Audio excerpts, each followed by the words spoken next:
Selamat malam Bapak Ibu yang Tuhan kasihi. Sekali lagi kita bertemu kembali di dalam sesi pembicaraan kita yang pastinya selalu menarik ya di channel YouTube Anak dan Remaja ini. Dan puji Tuhan selalu Tuhan kirimkan orang-orang luar biasa yang punya rendah hati melayani di dalam pembicaraan-pembicaraan yang memberkati kita selama ini. Dan pada malam hari ini saya bersyukur sekali karena kehadiran tamu yang istimewa kembali, yang dulu saya kenal, yang kami bersama-sama melayani di dalam seminar orang tua di beberapa sekolah pada waktu saya ada di dalam sebuah lembaga. Nah, saya perkenalkan dan mari kita sambut pada malam hari ini yaitu Ibu Ellen Patresia. Selamat malam Bu Ellen. Selamat malam Bu Iren dan para pemirsa semua. Senang bisa hadir di sini. Terima kasih kesempatannya.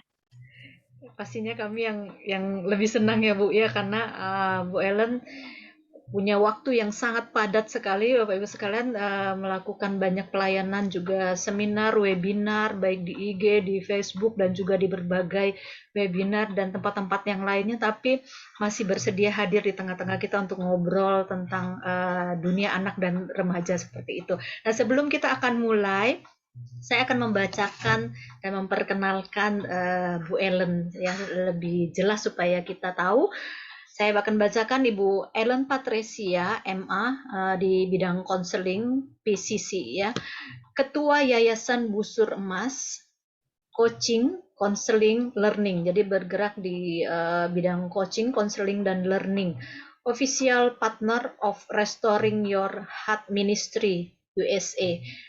Dan juga profesional coach tentunya dan konselor ya, konselor dan coach yang profesional yang melayani banyak orang di beberapa tempat bahkan di beberapa negara, bahkan sudah mendapatkan award di dalam Global Coaching Leader yang di sini 2020 World Coaching Congress di sana. Lalu ada Headline Award kategori Family Counselor, jadi juga konselor bagi bukan anak saja, remaja, tetapi juga bagi keluarga, tentunya bagi rekan-rekan guru dan juga Bapak Ibu orang tua yang didapat pada 2016 di Indonesia, lalu penghargaan Kemendikbud Indonesia untuk artikel parenting 2016 dan Bu Ellen bisa ditemui baik di IG Ellen Patresia World maupun di www.ellenpatricia.com seperti itu, tetapi juga ada di Facebook ya. Saya juga mengikuti baik di IG maupun di Facebook dan sangat memberkati sekali. Nah, Bapak Ibu, ketika kita bicara tentang dunia konseling, ketika kita bicara tentang dunia coaching, nah mungkin kalau konseling atau konselor kita biasa mendengar hal itu. Nah, coaching, ya, dunia coaching ini ada juga yang tahu dan saya juga dulu pernah ikut coaching, tapi mungkin tidak semua orang familiar dengan kata coaching ini ya. Nah, lalu kalau konseling, coaching, learning, mungkin kita akan minta Bu Ellen menjelaskan kira-kira apa sih Bu sekarang yang dikerjakan Bu Ellen. Nah, kita juga akan menyaksikan video tentang pelayanan yang disaksikan dan Bu Ellen juga akan menjelaskan tentang hal ini.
Terima kasih Bu Iren untuk perkenalannya yang luar biasa.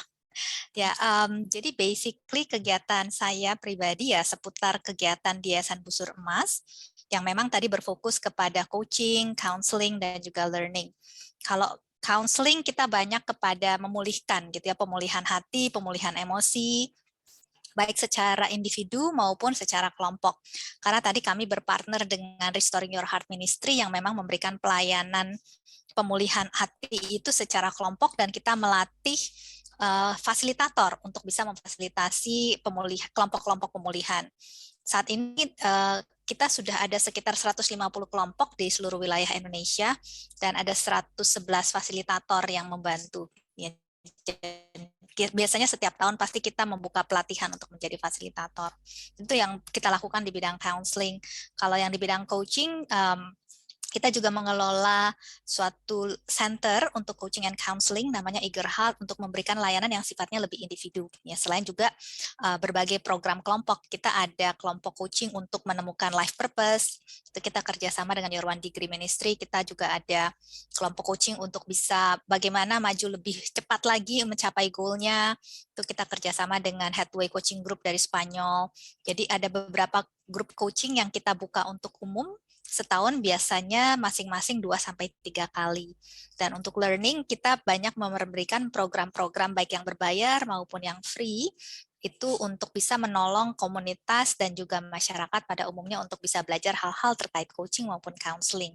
Biasanya setiap hari Minggu malam kita ada program free live talk, either di Instagram atau di Facebook atau di YouTube untuk bisa menjadi saluran kontribusi kami. Ya, jadi kira-kira itu secara singkat kegiatan saya. Ya, ini kalau dibilang singkat, padat dan jelas seperti itu ya, padat banget yang dikerjakan oleh Bu Ellen dengan Busur Mas ini. Dan bagi Bapak Ibu sekalian, ketika kita bicara tentang dunia anak dan remaja, tentunya tidak terlepas dari berbagai persoalan yang dihadapi oleh anak-anak kita. Nah, Bu Ellen juga melayani begitu banyak anak-anak di dalam konseling dan juga coaching ini ya. Dan ini sangat memberkati sekali. Nah, saya ingin memperkenalkan buku yang ditulis oleh Bu Ellen. Ini buku yang menceritakan tentang anak-anak ya, ketakutan anak-anak dan bagaimana anak-anak mengatasi ketakutannya itu. Dan ada 2 buku nih, salah satunya adalah Vera Takut Gelap seperti itu ya. Lalu buku yang berikutnya itu yang kedua ya Bu Ellen ya. Ya, betul. Nah, yang kedua itu berjudul apa ya Bu Ellen? Vera Frustasi. Ya, jadi sama-sama masih Vera. Jadi saya udah baca dua-duanya, satu Vera Takut Gelap, satu Vera Frustasi seperti itu. Wah, ini kan sesuatu hal yang menarik ya, bicara tentang anak, ketakutannya anak-anak. Nah, Bapak Ibu, ini buku yang sangat menarik sekali karena ditulis dengan bahasa yang dimengerti oleh anak-anak dan sangat interaktif sekali, bahkan dengan gambar-gambar yang menarik sekali. Nah, gambar-gambar itu dengan warna-warna yang menolong anak-anak untuk dapat memahami dunia mereka yang memang penuh warna-warni seperti itu. Dan Vera Takut Gelap. Nah, mari kita akan sama-sama secara singkat ya Bapak Ibu, tentunya Bapak Ibu nanti bisa memperoleh buku ini, nanti di linknya nanti saya berikan di mana Bapak Ibu bisa memperolehnya di beberapa tempat yang nanti akan disebutkan. Nanti Bapak Ibu bisa beli buat anak-anak supaya mereka juga bisa punya buku yang baik ini ya. Ini sangat bagus sekali, mereka bisa punya buku yang apa ya namanya sekarang dunia yang internet atau mungkin dunia media sosial dan sebagainya itu sudah mungkin saja yang negatif merusak. Nah, ini menolong mereka untuk memahami. Nanti saya berikan linknya. Mari kita dengarkan cerita dari Bu Ellen sebagai penulisnya langsung. Ini inspirasinya dari mana? Lalu apa yang maksudnya kenapa tiba-tiba terpikir Vera Takut Gelap, Frustasi, dan kenapa nama ini dipilih? Mungkin Bu Ellen bisa share tentang buku ini seperti itu ya, Bu. Silakan, Bu. Ya, terima kasih Bu Iren. Sungguh senang sekali mendapat kesempatan ini. Ya, buku ini sebenarnya lahir awalnya dari keprihatinan saya pribadi terhadap minimnya buku cerita anak yang bisa dipakai sebagai alat terapeutik. Ya. Karena cerita itu sebenarnya sangat mampu untuk menjadi sarana terapi, tetapi permasalahannya alat untuk melakukannya itu masih sangat minim. Kalau buku tentang emosi saja, itu banyak sebenarnya. Kalau hanya tentang emosi, tetapi buku terapeutik itu kan bukan buku yang sekedar berbicara tentang emosi, tetapi buku yang ditulis dengan alur yang sedemikian rupa sehingga alur cerita ini menolong anak untuk bisa connect dengan emosinya, bisa menolong anak untuk seolah-olah mendapatkan izin untuk mengekspresikan emosinya, dan kemudian dari situ menemukan tanda kutip solusi-solusi ya. Solusi, karena bisa jadi solusinya berupa pemulihan, bisa jadi sudut pandang yang berbeda, gitu ya. Bagaimana dia bisa mengatasi emosi negatif yang tadinya masih menjadi masalah di dalam kehidupannya dia. Jadi latar belakang ini yang kemudian mendorong saya dan kemudian bersama-sama dengan teman-teman di Busurmas dan kerjasama dengan penerbitnya Sarang Aksara untuk buku-buku kami. Ini yang kita coba sajikan bagi masyarakat di Indonesia. Dan awalnya kenapa kita mulai dengan emosi takut, karena dari research kami, jadi setiap kali kita mau menulis buku Vera, actually kita melakukan research, walaupun bukan research skala besar gitu ya, tapi researchnya memang skala, ya kita lah local gitu ya. Kita melakukan research dan dari research yang kami dapat, dari hasil research itu kami mendapatkan, ternyata perasaan yang paling umum yang dimiliki oleh anak-anak, terutama anak-anak usia dini, itu adalah perasaan takut. Karena kan mereka banyak sekali belum mengenal tentang apa-apa yang ada di sekitar mereka, kemudian keterbatasan pemikiran mereka itu menyebabkan mereka bisa memiliki pemaknaan yang tidak tepat terhadap sesuatu hal. Contoh kayak ketakutan terhadap kegelapan. Sebenarnya kalau didalami, mereka bukan takut sama gelapnya.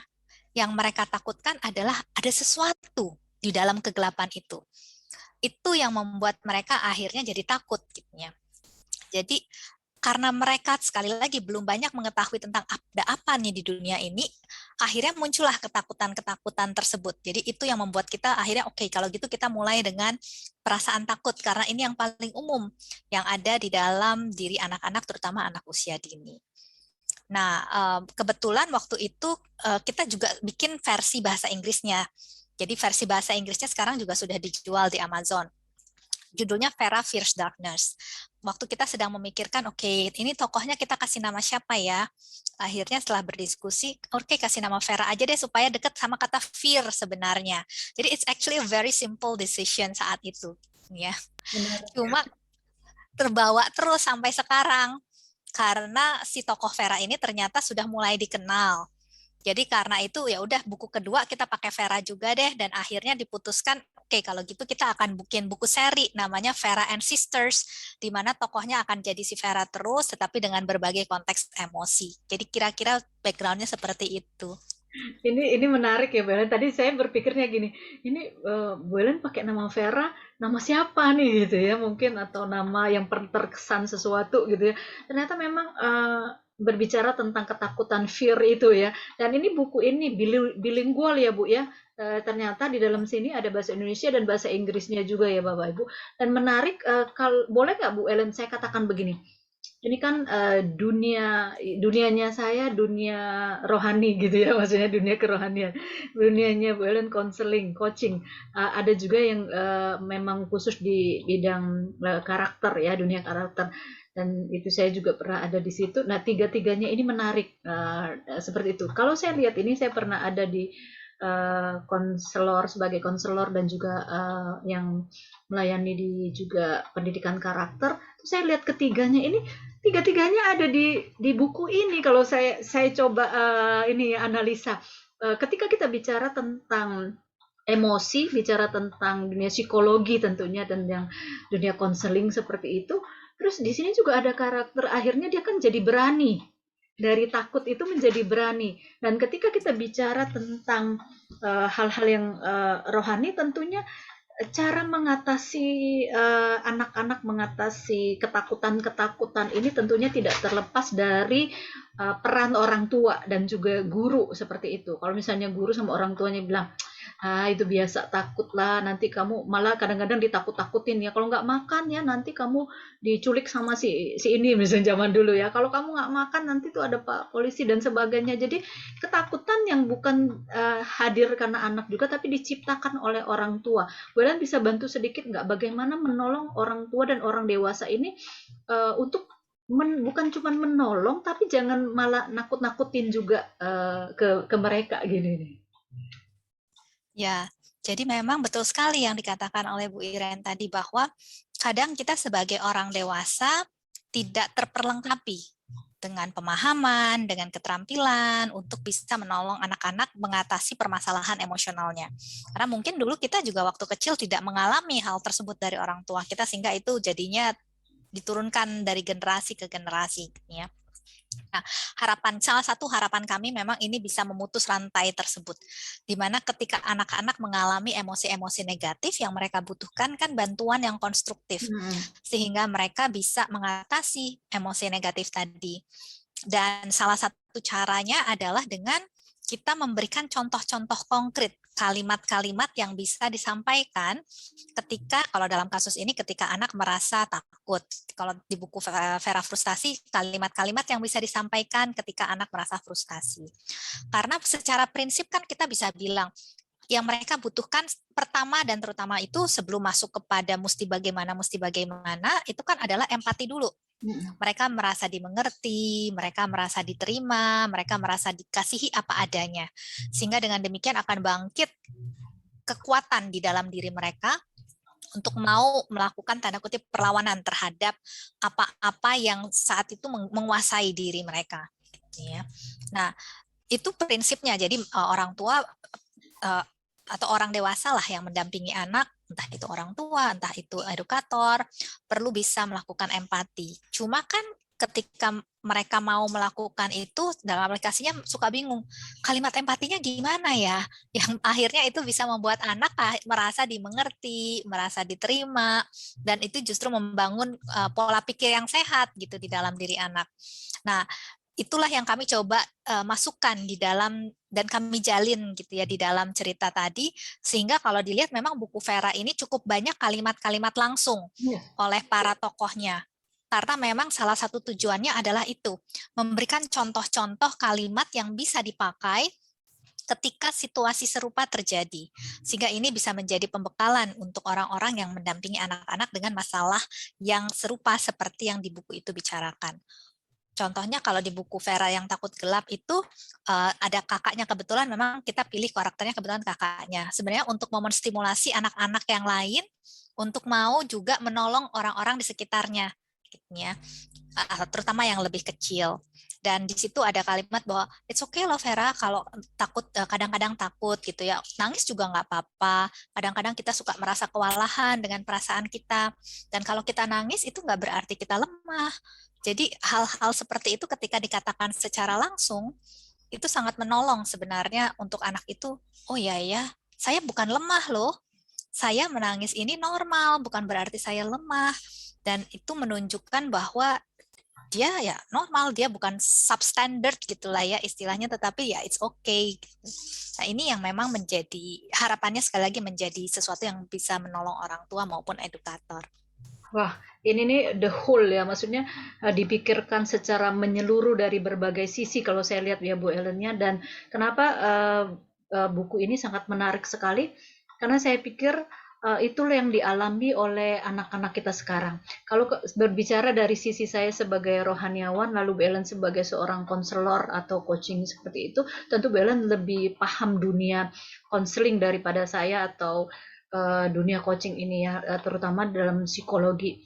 Kadang-kadang ini nih menarik untuk dibahas karena begini Bu Ellen, dua sisi sebenarnya kita nih harusnya berjalan bersamaan kan antara dunia yang kita memang bidangin ini atau memang kita geluti. Ketika saya bicara dari sisi rohani, mungkin saja ya ada orang-orang yang berpikir begini, kalau kamu takut itu kamu nggak beriman. Nah ini kan kita bicara kenyataan gitu ya, ini bukan sesuatu yang perlu diperdebatkan Bapak Ibu ya, tapi ini kita sedang bicara tentang realita. Ketika kita bicara, kalau kamu takut, kamu nangis-nangis gitu loh, itu kamu nggak percaya Tuhan, kamu tuh apa namanya, nggak beriman gitu ya. Ayo ayo, bisa kok, bisa bisa.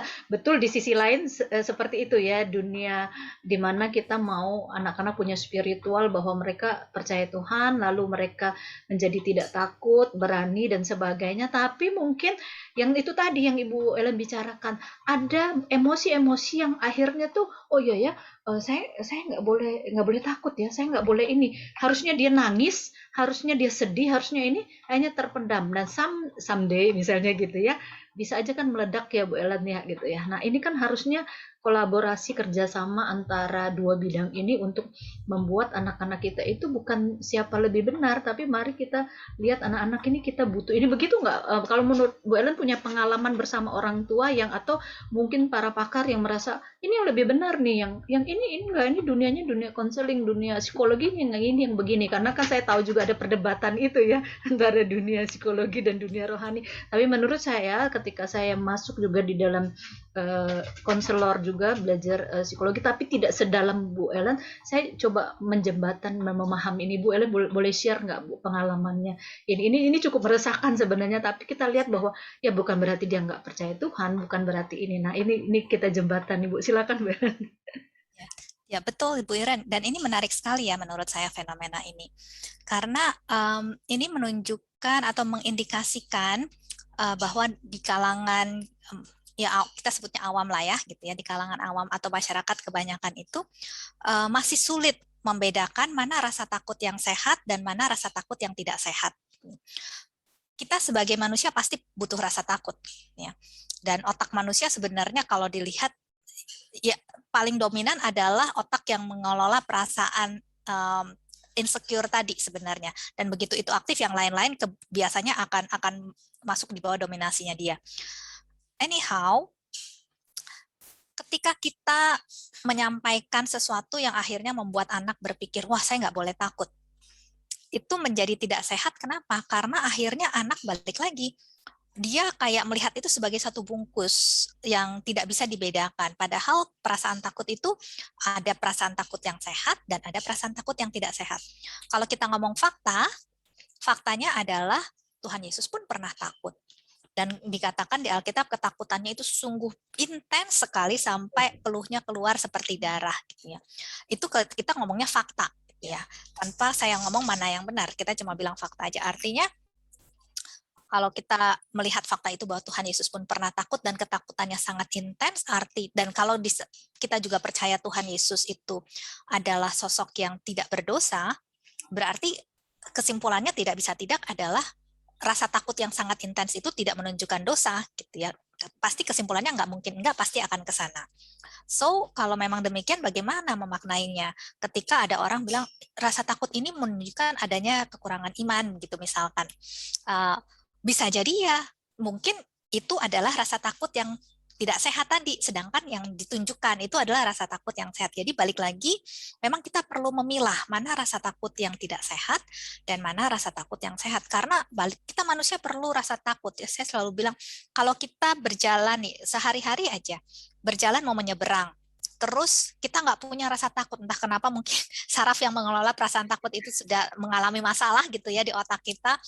Terus ada kendaraan dengan kecepatan tinggi mau mengarah ke kita, kita nggak takut, nyebrang aja, kita nggak akan bisa survive di muka bumi ini. Artinya apa? Artinya rasa takut itu anugerah yang Tuhan berikan kepada kita supaya kita bisa bertahan hidup. Kenapa? Karena perasaan takut itu menolong kita untuk bisa mendeteksi adanya bahaya. Dan ketika kita bisa mendeteksi ada bahaya, kita bisa mengatur strategi bagaimana menyikapi bahaya tersebut. Jadi balik lagi, rasa takut sebenarnya anugerah. Cuma sama seperti perasaan marah. Marah kan ada yang sehat, ada yang nggak sehat. Perasaan bersalah pun demikian. Ada perasaan bersalah yang sehat, ada yang tidak sehat. Jadi yang anak-anak kita perlukan sebenarnya adalah ditolong untuk bisa melihat mana yang sehat dan mana yang tidak sehat. Dan untuk yang tidak sehat ini bagaimana solusinya? Karena kalau cuma sekedar dibilang nggak boleh takut, ya mereka sih maunya juga nggak takut gitu ya. Siapa yang mau takut? Tapi kan yang mereka kesulitan adalah caranya bagaimana. Nah itu yang perlu dibantu sebenarnya.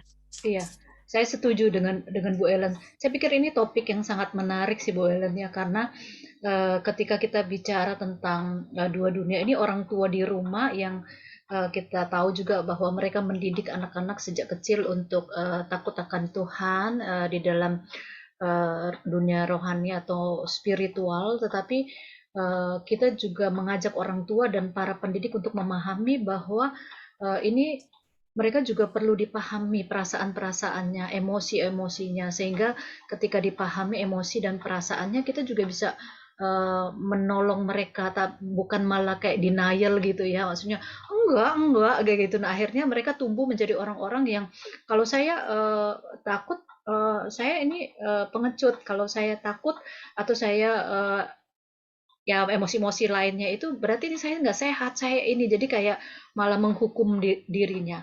Nah, Bapak Ibu, sebenarnya Bapak Ibu nanti bisa juga mengundang Bu Ellen ya di sekolah ataupun di tempat Bapak Ibu bicara tentang hal-hal ini. Sekali lagi kalau kita yang memiliki iman di dalam Tuhan, tentunya hal-hal yang seperti yang saya sebutkan tadi ya, dunia psikologi, yang konseling atau coaching tadi itu harusnya itu menjadi jalan kita untuk menolong anak-anak, sebagai cara juga untuk menolong anak-anak. Jadi bukan kita apatis seperti itu ya. Kita membuat anak-anak sehat, jadi punya emosional yang sehat lah ya, seperti itu. Nah, Bu Ellen, ini saya ingin bertanya, ketika buku ini diterbitkan, tadi kan banyak juga harapannya adalah anak-anak bisa mengeluarkan emosi-emosinya, orang tua atau keluarga bisa membantu. Bu Ellen kan tadi dikatakan juga konselor, family counselor ya, maksudnya juga di tengah-tengah keluarga. Nah, bicara tentang buku ini, hubungannya dengan keluarga atau orang tua, bagaimana cara orang tua dan para pendidik ini bukan hanya di dalam trauma ketakutan gelap ini ya Bu, ya mungkin trauma-trauma yang lainnya. Tadi kan bicara juga Bu Ellen dalam sisi Alkitab, Tuhan Yesus juga ya menunjukkan itu bahwa ya udah memang wajar kok ada perasaan itu. Nah, gimana supaya orang tua juga bisa memahami pendekatan gitu, tips-tips yang ketika mereka punya anak yang seperti ini Bu, bukan cuma takut gelap, takut tinggi, takut ruang tertutup, takut trauma-trauma tertentu. Nah, bagaimana orang tua tentunya mendoakan, tentunya mendampingi secara rohani, tapi mereka juga bisa menolong dan butuh bahwa orang yang cari konselor ataupun terapi kan bukan berarti pasti ada something wrong nih, bukan gitu ya Bu ya. Nah, boleh kasih tips dan maksudnya kira-kira memberi pencerahan kepada orang tua dan para guru bahwa kalau ada anak punya persoalan seperti ini, gimana nolongnya Bu? Silakan Bu Ellen. Oke, terima kasih Bu Iren. Ya, jadi sebenarnya saya building on dari apa yang tadi sudah disampaikan Bu Iren, bahwa ketika anak mengalami emosi negatif, salah satunya adalah tadi emosi takut, yang pertama ia butuhkan adalah dimengerti, diterima bahwa it's okay loh, kita sebagai manusia terlepas dari berapapun umurnya, karena saya yakin orang dewasa pun juga masih kadang ada perasaan takutnya gitu ya. It's okay untuk kita punya perasaan takut, yang penting kita tidak dikuasai, tetapi kita bisa menguasai perasaan takut tadi. Dan ketika kita ada perasaan takut itu, kita sebagai orang dewasa bisa menerima itu ada di dalam diri anak, itu akan sangat menolong anak untuk bisa menerima juga perasaan itu ada di dalam dirinya. Kalau kita sebagai orang dewasa tidak bisa menerima itu ada di dalam diri anak, itu akan mendorong anak untuk tidak bisa menerima itu juga untuk ada dalam dirinya. Dan ketika dia tidak bisa menerima emosinya, sebenarnya dia sedang tidak bisa menerima sebagian dari dirinya. Karena emosi kita kan merupakan bagian dari diri kita, sangat tidak bisa dipisahkan. Jadi yang pertama yang bisa dilakukan adalah menunjukkan penerimaan. Nah, yang sering menjadi rancu adalah kadang dimaknai bahwa penerimaan ini sama dengan membenarkan. Padahal menerima dan membenarkan itu dua hal yang berbeda. Nih ya. Kayak Tuhan kita bisa menerima wanita yang berbuat dosa, tetapi dia tidak membenarkan, dia menerima. Nah, ini yang kadang mungkin perlu dipertegas bahwa itu tidak sama. Bahwa ketika kita menerima, kita bukan berarti membenarkan. Ya, tapi kita menerima bahwa dia sedang, karena faktanya ya seperti itu. Dia sedang takut, suka nggak suka, terima nggak terima, faktanya dia sedang takut. Tinggal kita terima atau tidak fakta ini. Dan ketika dia bisa diterima, sekali lagi dia akan bisa menerima dirinya juga. Nah, ketika dia sudah bisa menerima dirinya, itu dia sudah punya fondasi yang lebih kuat untuk bisa mengelola apa yang ada di dalam dirinya. Karena kita cuma bisa mengelola apa yang ada. Kita nggak bisa mengelola apa yang tidak ada kan ya. Jadi kalau kita nggak terima itu ada, keberadaannya kita deny, ya tidak akan pernah bisa dikelola. Kita baru bisa mengelola itu setelah keberadaannya itu kita terima ada. Jadi memang ada tahapan ini yang perlu dilewati. Pertama menerima dulu, setelah diterima baru bisa dikelola. Nah, cara pengelolaan inilah yang tentu akan bisa bervariasi ya dari anak ke anak. Kalau di buku Vera itu kita memperkenalkan cara bernafas untuk bisa menenangkan diri, karena itu memang bagian dari self-soothing teknik yang sudah dikenal di berbagai riset lah, itu sudah dibuktikan. Ada juga teknik yang kita sebut desensitisasi. Jadi mulai, kan dia takut gelap, jadi mulai dari sedikit digelapin, makin gelap lagi gitu ya. Itu 2 teknik yang kita kenalkan. Tentunya masih banyak teknik-teknik yang lain untuk mengelola. Tapi balik lagi, ini baru bisa kalau penerimaan ini sudah ada di dalam diri orang tua pertama-tama, supaya juga bisa ada di dalam diri anak, supaya kemampuan mengelolanya muncul. Jadi itu kira-kira secara garis besar. Ya, Bapak Ibu, kalau mendengar penjelasan Bu Ellen, pasti Bapak Ibu sudah jelas lah ya, lebih kurangnya baik orang tua maupun para pendidik bahwa eh, saya juga menemui ketika orang tua menerima bahwa anaknya memang kadang-kadang kan gini, ketika perkumpulan lagi ngobrol sama orang tua yang lain gitu, anakku berani loh, anakku bisa loncat itu loh, bisa naik itu, bisa, anakku payah.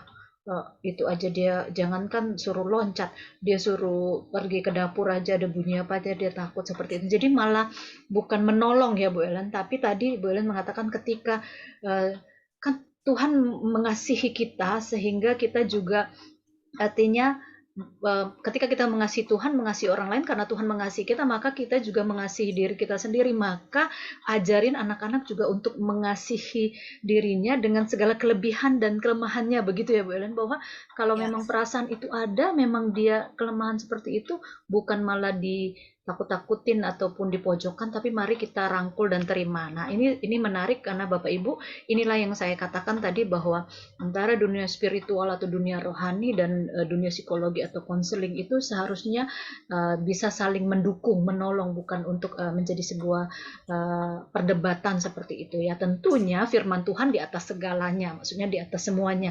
Tapi ini trik-trik yang tadi dikatakan Bu Ellen itu, tips-tips yang diberikan itu sangat menolong, dan saya juga menyaksikan banyak anak-anak bisa menolong. Jadi Bapak Ibu juga kalau misalnya tiba-tiba pengen ngobrol nih sama Bu Ellen atau mungkin pengen ngundang bertanya tentang persoalan anak-anak di sekolah dengan ketakutan ini, takut benda tertentu, takut orang tertentu, takut situasi tertentu, takut cuaca dan sebagainya, makanan tertentu. Nah, mari kita ini salah satu buku ini menolong kita untuk memahami bahwa kita harus mengatasin semuanya itu.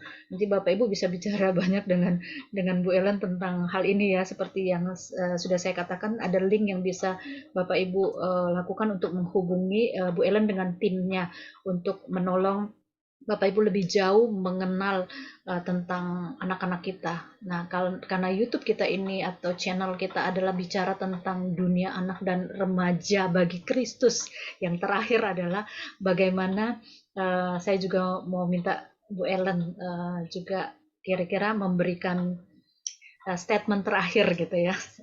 Dan terakhir, ketika kita bicara bahwa anak dan remaja ini adalah milik Tuhan yang dititipkan kepada orang tua gitu ya. Artinya mari kita mendidik mereka di dalam spiritual dan menolong mereka untuk mengatasi hal-hal yang menjadi bisa nggak Bu Ellen saya katakan setiap orang punya dark side gitu, seperti maksudnya hal-hal yang ada di dalam diri kita.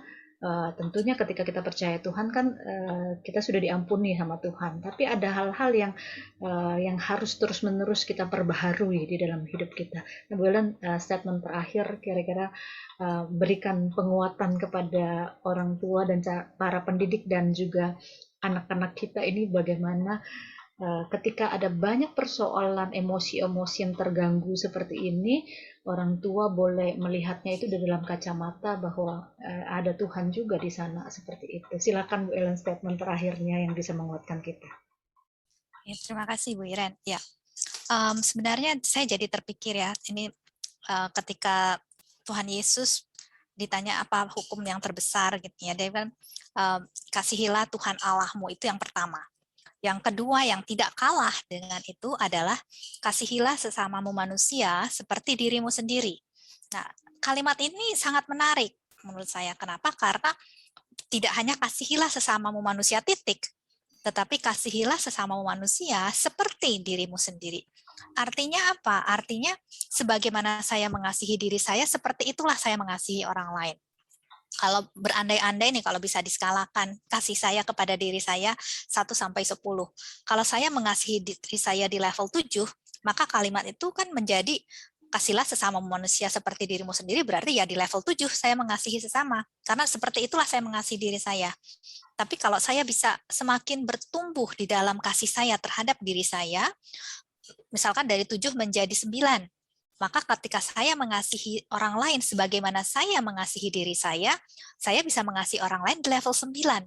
Artinya semakin saya menerima diri saya, semakin saya bisa mengasihi diri saya, semakin saya mampu menerima orang lain dan semakin saya mampu mengasihi orang lain.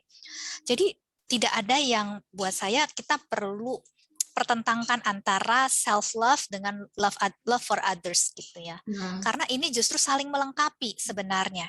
Semakin saya tidak bisa mengasihi diri saya, semakin saya sulit mengasihi orang lain, semakin saya menuntut kepada orang lain. Jadi melihat dinamika ini adalah menjadi sesuatu yang akan terus berjalan seumur hidup, saya yakin, karena di berbagai konteks penerjemahannya bisa jadi sangat berbeda-beda, tapi saya yakin ketika ini kita mulai lakukan kepada anak-anak, mereka punya dasar yang kuat untuk bisa masuk kepada masa-masa yang sangat tidak jelas di depan. Dan ketika mereka punya kekuatan itu di dalam dirinya, bisa terima dirinya apa adanya, bisa tetap mengasihi dirinya apa adanya, ketidakjelasan seperti apapun mereka bisa hadapi. Karena mereka kuat di dalam. Dan itu yang menurut saya jadi bekal. Iya, betul sekali Bu Ellen yang tadi Bu Ellen katakan. Jadi intinya gini, ketika pasti gitu, ketika kita mengasihi diri kita itu tidak terlepas karena Tuhan lebih dahulu mengasihi kita, seperti itu ya Bu Ellen. Ketika Tuhan mengasihi kita, memampukan, kasihnya Tuhan itu memampukan kita untuk mengasihi diri kita dan juga mengasihi orang lain, seperti itu. Kalau kita tadi kan menarik kata itu karena ini lagi booming nih self love gitu ya, maksudnya ada juga yang negatif yang maksudnya berlebihan mengasihi dirinya, semua untuk dirinya, semua apanya pokoknya untuk pemuasan dirinya, segala sesuatu pokoknya untuk aku. Padahal seharusnya karena Tuhan mengasihi kita, nah itu yang memampukan kita untuk mengasihi diri kita dan mengasihi orang lain dan menerima diri kita. Dan ketika kita juga menerima diri kita, itu membuat kita juga yang Bu Ellen tadi katakan gitu ya, bisa juga mengasihi seperti perintah tadi itu dan juga mengasihi orang lain seperti itu. Wah, ini menarik Bu Ellen.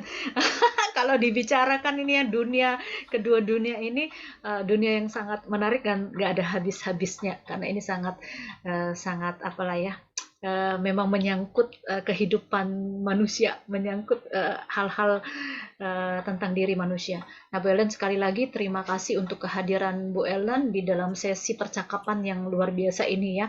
Dari satu buku ini kita bisa bicara tentang banyak hal tentang anak-anak kita, tentang orang tua dan tentang hal-hal yang menjadi pergumulan. Tadi ada kata yang menarik ketika Bu Ellen menutup statement itu bahwa kita ini lagi menghadapi situasi yang tidak menentu dan kita sedang nggak tahu nih mau apa.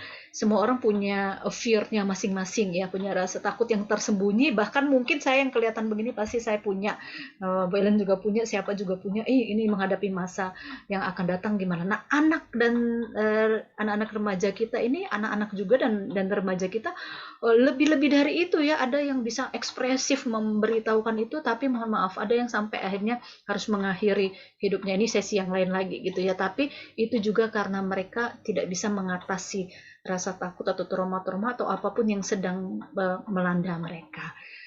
Berharap Bapak Ibu punya tema-tema yang mungkin tadi yang saya katakan terakhir mau bicara, sekali lagi silahkan menghubungi Bu Ellen, ini pakarnya gitu ya yang memang menggeluti dunia ini dan bicara tentang banyak hal yang menyangkut keluarga, konseling keluarga, konseling anak-anak dan juga remaja. Sekali lagi Tuhan memberkati pelayanan Bu Ellen bersama dengan tim, dan Tuhan pakai busur emas semakin luar biasa lagi ya dimanapun Tuhan menempatkan, dan banyak orang yang sekarang ini sedang belajar ya Bu di situ. Nanti Bapak Ibu juga yang tertarik untuk belajar lebih banyak tentang konseling, dunia konselor ini dan juga coaching itu, mari bersama-sama belajar lagi. Ini dunia yang sangat menarik ya, bicara tentang manusia. Bapak Ibu, terima kasih sekali lagi untuk kehadiran Bu Ellen pada malam hari ini, dan terima kasih untuk Bapak Ibu yang setia menyaksikan pembicaraan-pembicaraan kita yang sangat menarik ini. Bagaimana ketakutan yang dimiliki oleh setiap orang itu wajar atau tidak, apakah ketakutan itu boleh atau tidak, apakah ketakutan itu bisa dikatakan kita tidak beriman. Mari kita sama-sama yang sudah belajar kita bagikan kepada orang lain lagi, bahwa itu sesuatu yang ada di dalam diri kita dan itu wajar. Tentunya yang pertama karena Tuhan yang memampukan kita untuk dapat mengatasi rasa takut itu, dan kita butuh orang lain untuk menolong kita melewati rasa takut itu dan juga menolong anak-anak kita. Terima kasih, Tuhan memberkati apapun yang sedang dikerjakan Bapak Ibu dimanapun juga. Kita akan ketemu lagi di tema-tema menarik lainnya tentang anak dan remaja. Tuhan memberkati setiap yang Bapak Ibu kerjakan bersama dengan anak dan remaja. Tetap bersemangat, tetap setia untuk dapat melayani anak dan remaja. Jangan berputus asa, ada Tuhan di tengah-tengah kita. Tuhan memberkati, sampai bertemu kembali. Dah.